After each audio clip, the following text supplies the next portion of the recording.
সাম্প্রতিক সময়ে ফারহান আহমেদ জোবান ও আয়েশা খান অভিনীত একটি নাটকের কিছু দৃশ্য সামাজিক মাধ্যমে ভাইরাল হওয়ার পর শুরু হয়েছে ব্যাপক সমালোচনা। বিশেষ করে নাটকের ঘনিষ্ঠ কিছু ক্লিপ নিয়ে নেটিজেনদের একাংশ ক্ষোভ প্রকাশ করে বলেছেন, বাংলা নাটকে এখন অতিরিক্ত সাহসী দৃশ্য বেরিয়ে চলেছে। ফেসবুক, ইউটিউব ও টিকটকে ছড়িয়ে পড়া সেই ভিডিও ঘিরে চলছে তুমুল আলোচনা। এদিকে সামাজিক মাধ্যমে অনেকে দাবি করছেন, শুধু এই একটি নাটক নয়, সাম্প্রতিক সময়ে আরও বেশ কিছু নাটক ও ওয়েব কন্টেন্টে বিতর্কিত ও আপত্তিকর দৃশ্য বাড়ছে।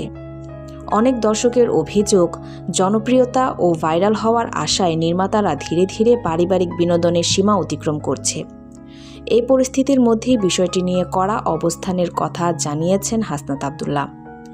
তিনি বলেন, বাংলা সংস্কৃতি ও পারিবারিক মূল্যবোধের সঙ্গে সাংঘর্ষিক কোনো কন্টেন্ট সমাজে নেতিবাচক প্রভাব ফেলতে পারে।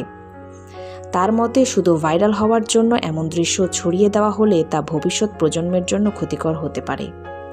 হাসনাত আব্দুল্লাহ আরও বলেন, যদি ইচ্ছাকৃতভাবে আপত্তিকর কন্টেন্ট প্রচার করা হয় তাহলে বিষয়টি গুরুত্বের সঙ্গে দেখা হবে এবং প্রয়োজনে সংশ্লিষ্ট কর্তৃপক্ষের মাধ্যমে আইনগত পদক্ষেপ নেওয়া হতে পারে। একই সঙ্গে তিনি নির্মাতা ও শিল্পীদের আরও দায়িত্বশীল হওয়ার আহ্বান জানান। তো ভিউয়ার্স, এই বিষয়ে আপনার কি মতামত এবং হাসনাত আব্দুল্লাহর কথায় আপনি কি একমত? কমেন্টে জানাতে ভুলবেন না। সবাই ভালো থাকবেন। ধন্যবাদ।